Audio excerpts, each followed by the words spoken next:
Alright, so today we're learning about transformations of functions. So we're going to review of shifting graphs and reflections, stretch and compress, shifting graphs vertically and horizontally in order for transformations. So we've already seen the stretch and compress. That was in 4.4.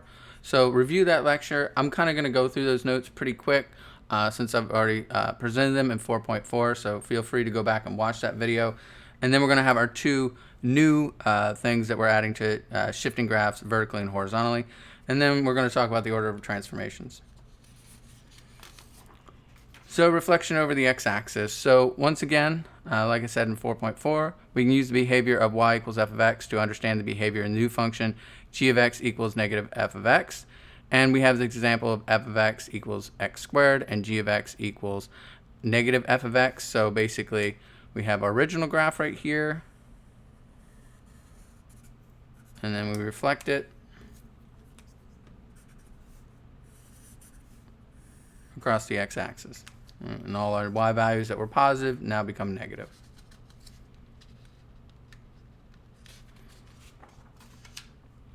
So this illustrates our rule. The graph of y equals negative f of x has the same shape as the graph of y equals f of x reflected across the x-axis. Non-mathematically, the graph has been flipped upside down. And the range and the y-intercept will also reflect over the x-axis. For example, the range of x squared, or f of x equals x squared, is 0 to infinity, including 0, not including infinity. And the range of g of x equals negative x squared is negative infinity to 0, not including negative infinity, but we do include 0. Compression, once again, or stretching. So we have our original graph and then our graph that we have stretched by a factor of 2.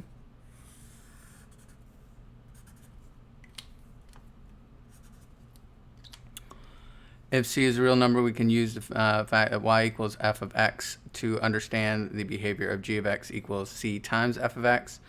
For example, if c equals 2, then f of x equals x squared, and g of x equals 2 times f of x.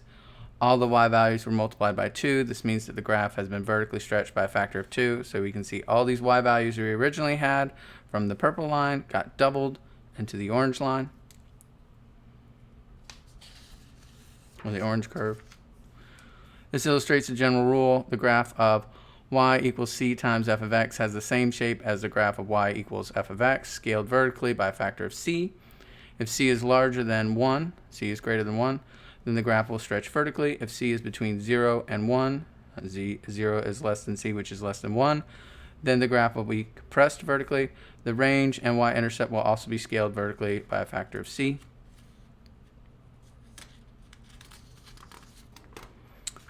And next is our new one. So they like to introduce this in two parts, just because I think it's a lot of information to present to students all at once.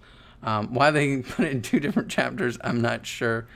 But in 5.1, we're going to go over vertical shifting is the new, and horizontal shifting. So we can use the behavior of y equals f of x to understand the behavior of a new function, g of x equals f of x plus c. So now our c is on the outside. Before, we had a c up front, which means that it was stretched or compressed.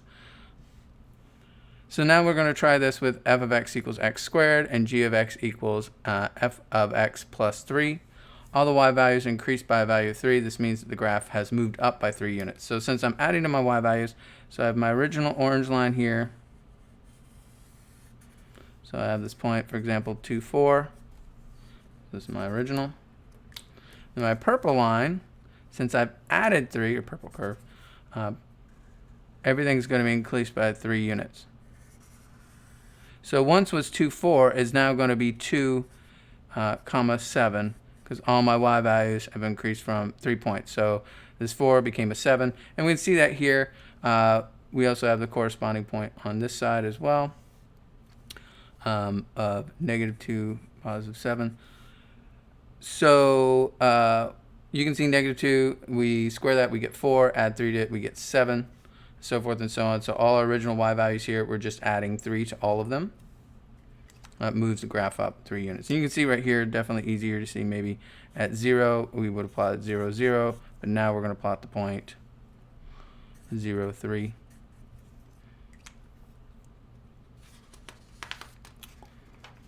This illustrates the general rule that the graph of y equals f of x plus c has the same shape as the graph of y equals f of x moves c units vertically.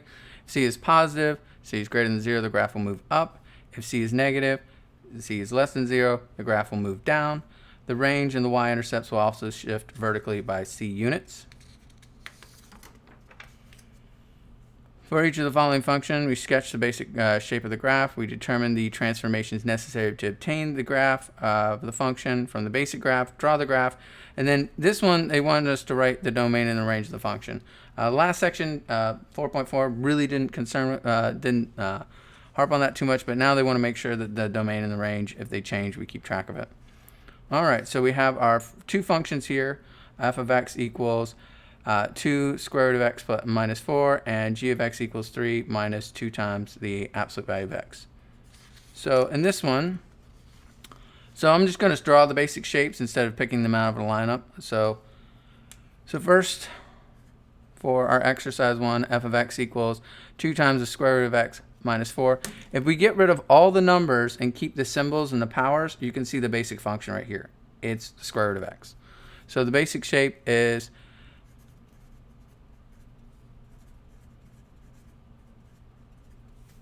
square root of x. And then it wants us to sketch that, so we're going to sketch that real quick. And then determine the transformations necessary to obtain this graph. So in the second step here, well, I start on the inside right here, and we have the square root of x, and first we're going to do is we're going to stretch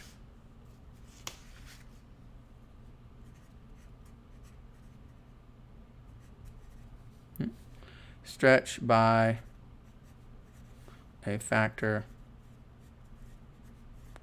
of 2, and that's the first transformation. The second transformation is going to be move down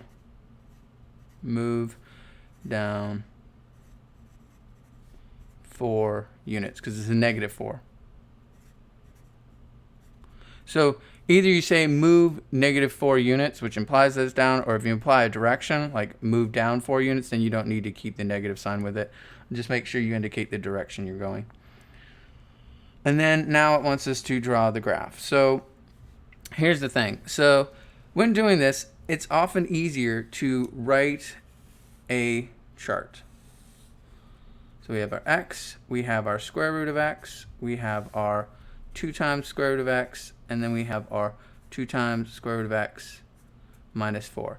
And the reason why I make this column so much and I just don't skip to the end one is because sometimes some of these can be pretty involved. But we know that we're not going to plug anything less than 0 in, so 0 is going to be the first point we could possibly plug in moving left to right. Square root of 0 is 0, 2 times 0 is 0, minus 4 is negative 4. So I'm going to look at the first column for my points right here to graph. I'm going to look at the first column, 0, and the second is negative 4. So that's going to be a point in my new graph. Next, I'm going to pick something that has a nice square root. So 1 is good. So 1, square root of 1 is 1. 2 times the square root of 1 is going to be 2, and then 2 minus 4 is negative 2. And then next, I'll pick something like 4. The square root of 4 is 2. Times 2 is 4. Minus 4 is 0. So I have 3 points that I'm going to keep track of. I'm going to keep track of the point 1, comma, negative 2, 0, comma, negative 4, and 4, comma, 0. So I would expect when I draw this new graph, and since I'm moving it down 4 units, yeah, I'll need that. So I'm going to need the point, so I'm going to graph this. And so our original graph looks something like this. So this is 1, 1, 0, 1, 1, and this is 2, 3, 4, 2. So our original graph is the purple line right here. So our new graph is we're going to need 0, negative 4. So go down 1, 2, 3, 4. All right. And I'm going to go over 1 and up to down to negative 2. So I'm going to be right here. And then I'm going to go over 4 and I'm going to go up 0. So you can see how this was moved down, or sorry, it was stretched by a factor of 2. So I had this intermediate stage right here. and stretched by a factor of 2, and then it was moved down 4 units. So you can draw the intermediate stages if you like. It just takes some time to graph them all if you're going to do that. You may see that. One thing I really like about Hawks is that they do real-time transformation in this section. So when you change, like it's stretched by a factor of 2, you say 5, or move down by a factor of 3, it'll graph each new line in a corner window somewhere, so you can see it moving as you do it. So please observe that, see what your transformations do. Oh, and the last thing, so this was number 3. And the fourth one was the domain and range. Well, once again, we can't plug any negative numbers in, so the domain is going to be from 0 to positive infinity. And the range, you'll read that, too small. The range, you can see that the lowest point right here is going to be -4, and we can actually plug in -4, so we're going to give that bracket. And it goes all the way up to positive infinity, because it's going to keep going slightly at an angle forever. Throw that pen out so I don't keep using it. So that was our first example. All right, the next example. Okay, first, we want to identify the basic shape. So here the basic shape is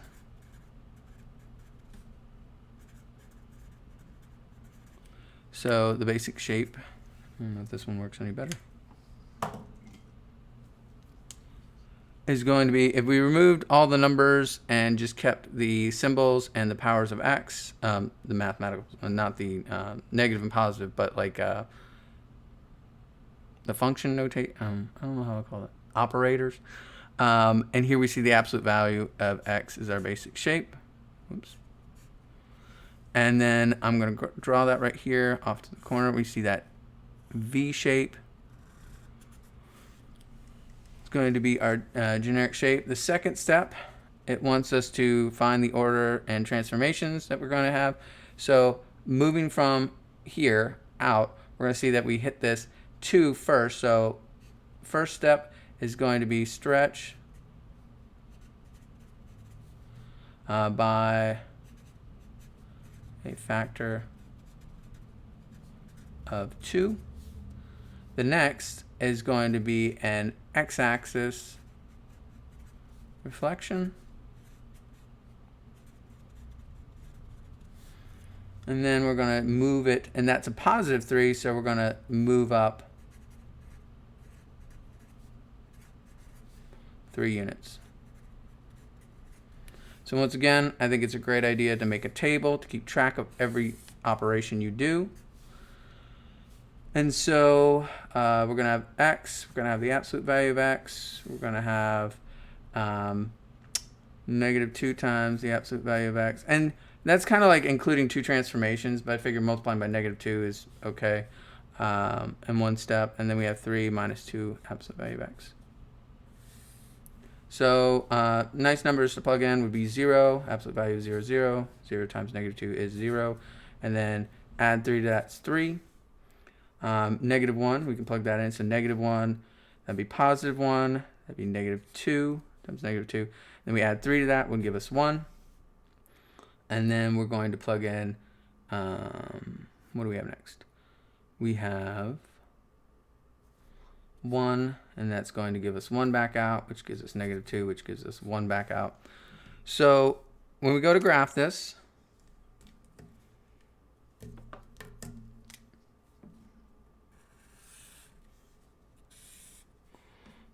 assuming I could draw straight lines, which is not a given,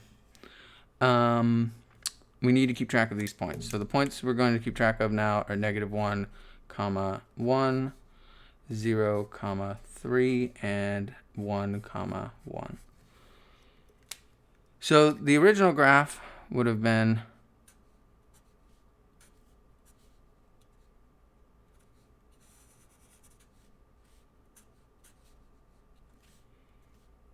just sketching this graph right here.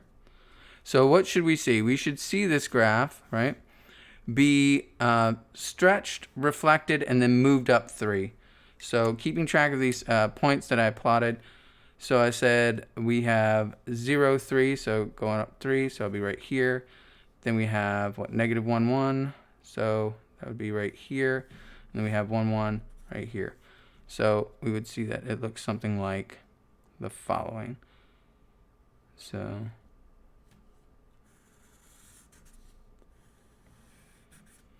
now, like I said, so it got stretched, reflected, and then moved up 3. So if you went to do the intermediate steps, see if I can find a pen that would work. The intermediate steps would have been stretching first. So you'd have the stretch here, and then it would have been reflected, and then you'd have the move up 3. So it's, you know, like I said, keep track of hawks as you're doing this, because you'll be able to see the shapes that they do or the transformations in real time, which is really, really awesome. The domain of this, well, the domain originally was all real numbers of a basic shape, so we're not going to have any new restrictions. So it's going to be all real numbers, negative infinity to positive infinity. We have to be careful with our range, because our range was restricted in our original graph from 0 to positive infinity. Since I reflected it, oops, that's a parentheses.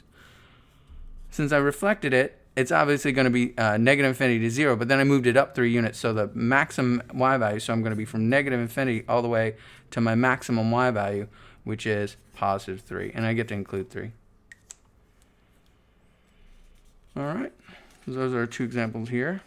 And then we're going to get to horizontal shifting, which is probably, I wouldn't say it's the students struggle with one most, but I think it's the one that's a little bit counterintuitive. And if you misremember it, it can throw you for a loop. All right. Sorry for the noise.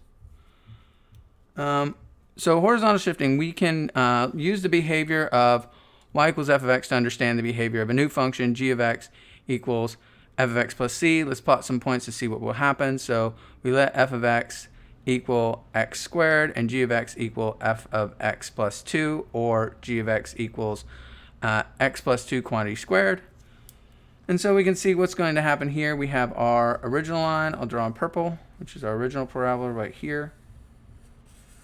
And then our orange line here.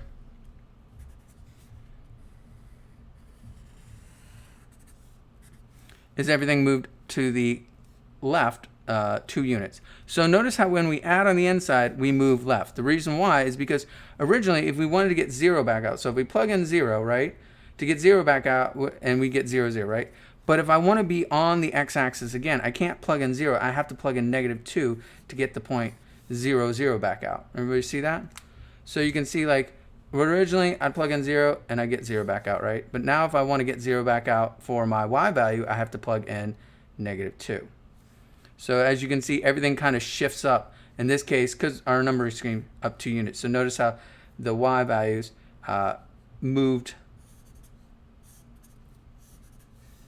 right? Because we moved everything to the left, all our y values change according to that.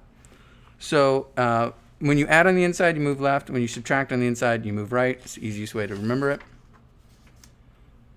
As we can see from the graph in the table on the previous slide of the graph of f of x equals x squared and g of x equals x plus 2 quantity squared have the same shape, but the graph of f of g of x, which equals x plus 2 quantity squared, is shifted 2 units left. To figure out the shift without plotting all the value points, we want to figure out which x values will give the same y values as the original graph to get the same output from f of x and g of x equals f of x plus 2 quantity. We need to decrease the inputs for g of x by 2, so we put 5 into f of x. We need to put 3 into g of x to get the same y value. This causes the graph to shift 2 units left. So this illustrates the general rule of the graph of y equals f of x plus c has the same shape of the graph y equals f of x, moves c units horizontally. If c is positive, the graph will move left. If c is negative, the graph will move right. And the domain and the x-intercepts will also move c units horizontally. Now, here's the thing. I'm going to put a note here. For some of you who've seen this before, we're talking about when we have a general situation of f of x plus c. That's our general situation. And that's what we're applying to. Note, in some cases, people write it as f of, and then they'll have x minus c. And so that means everything's opposed. So in other words, this is their general case. And if that's their general case, then these are reversed. All right, and so we go with the positive. You may have seen it written as the general case being negative c instead of positive c, so remember that change. So for each of the following functions, we want to sketch the basic shape, determine the transformations necessary to change the graph, draw the graph, and then write the domain and the range of the function. So we have our two functions.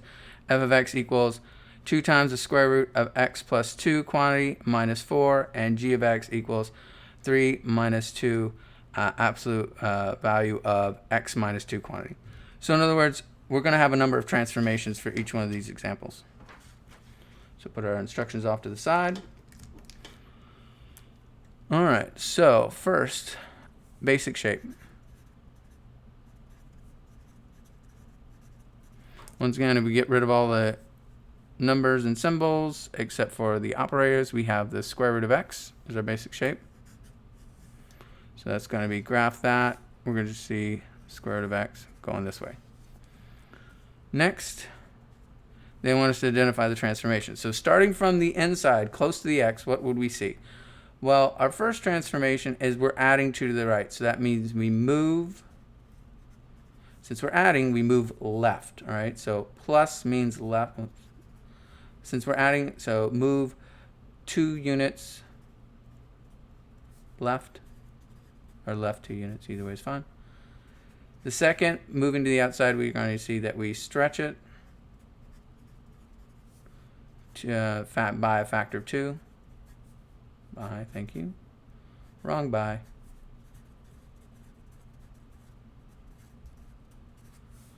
And then the third one is this negative 4 that we hit on the way out, and it's going to move 4 units down. And so we need to graph this. So like I said, a lot of times it's easier just to keep track of a, let me write it down here. So we're going to have, now here's the thing I like to do. Since we're going to move 2 units left, I like to put the x plus 2 here, and this is the x. And the x plus 2 column is the column that we want. And then we're going to move back to the x column to figure out what we originally put in.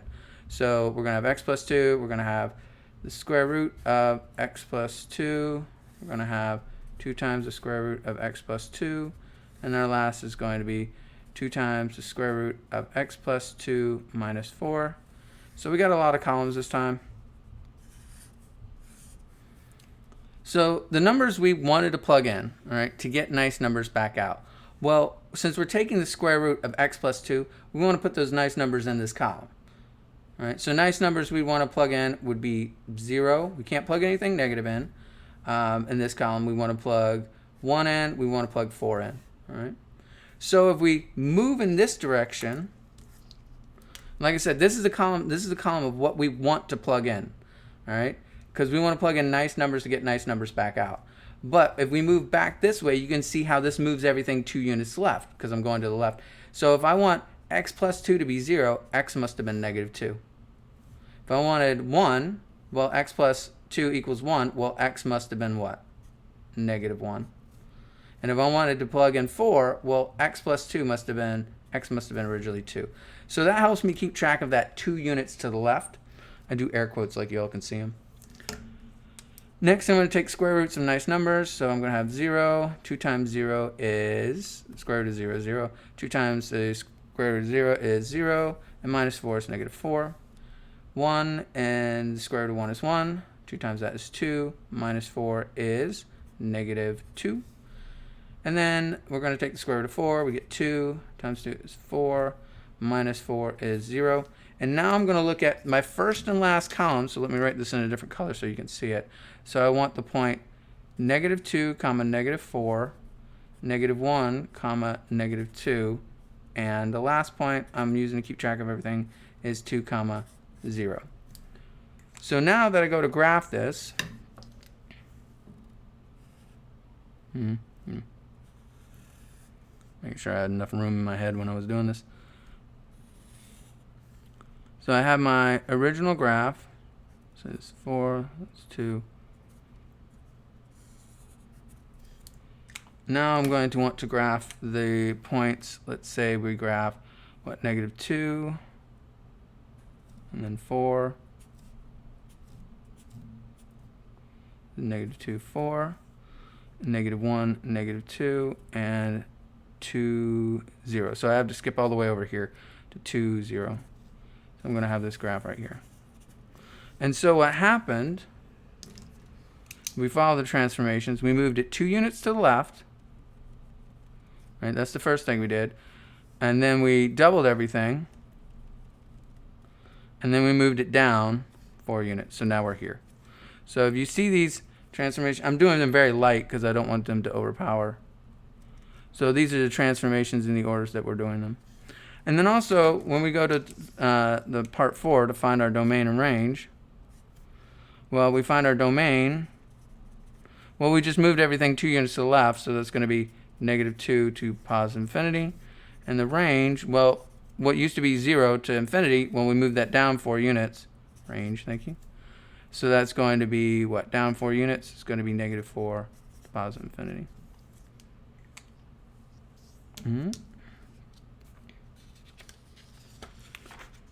So, all right. So now let's do this again for the second part.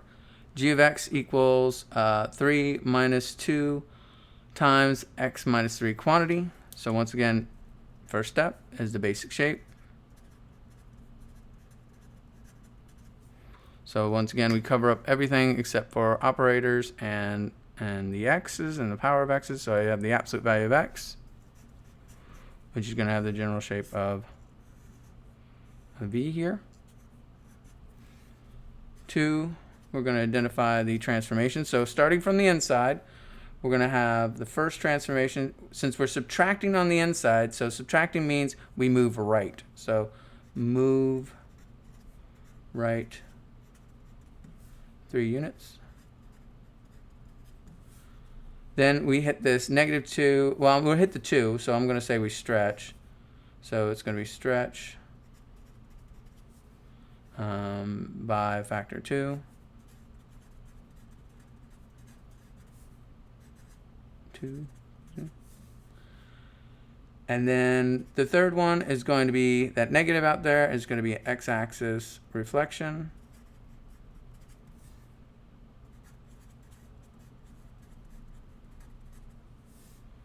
The fourth step is going to be, that's a positive 3, so it's going to be move up 3 units.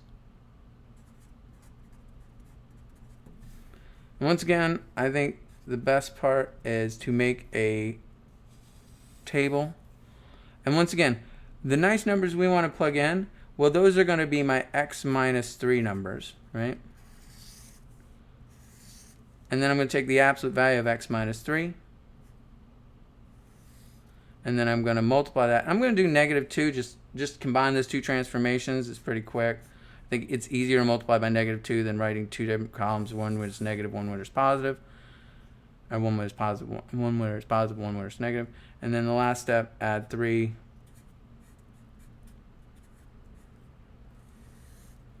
And so once again, this is going to be my original x column. The nice numbers I want to plug in are going to be nice numbers that I usually plug in for the absolute value. So like -1, 0, and 1.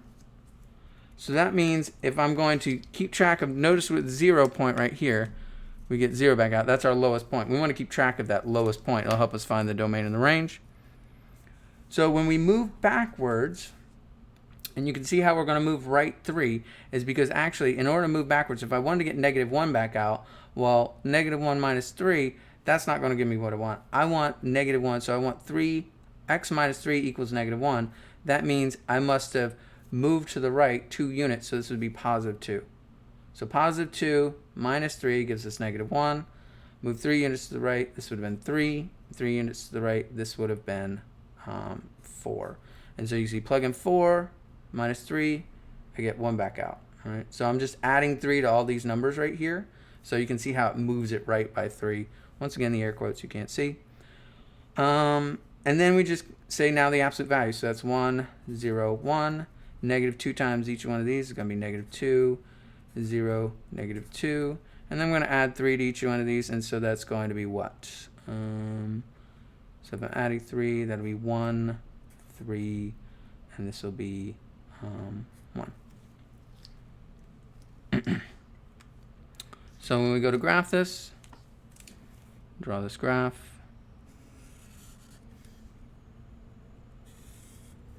So I originally had this graph right here. And now I want to keep track of the new points that I want on my graph. And I'm going to write those separately so you can see them. So I want to keep track of the points 2, 1, 3, 3, and 4, 1. So I'm going to have to go over to, I'm going to plot the point 3, 3 first because that's my highest point. Excuse me. Then I'm going to get 2, 1. 2 over 1. So I'm going to be over 2 up 1. That didn't sound right when I said it out loud. And so now I'm going to have this new graph right here. And we expect it to open down. So if we were keeping track of the transformations as we were making them, we would have first moved this over 3 units. Right? And then we would have multiplied it by -2, so that, or multiplied by 2, so we'd stretch it. And then we would reflect it. And then we move it up 3 units. So those are all the, and like I said, watch that in Hawks, how it makes those transformations for you. But I think the table's the easiest way of keeping track of it. And remember, you want whatever inside your function, the basic function, whatever you plugged in for x, you want that to be in the column of nice numbers you want. Because if you put -1, 0, 1 here, well, adding or subtracting 3 for those, you would just get one side of this. You would have just gotten, if you just plugged in -1, 0, 1, so you'd plug in -1, 0, and 1, you would have just gotten these numbers back out. And it would have looked like a straight line to you. You wouldn't have seen the point at the top here.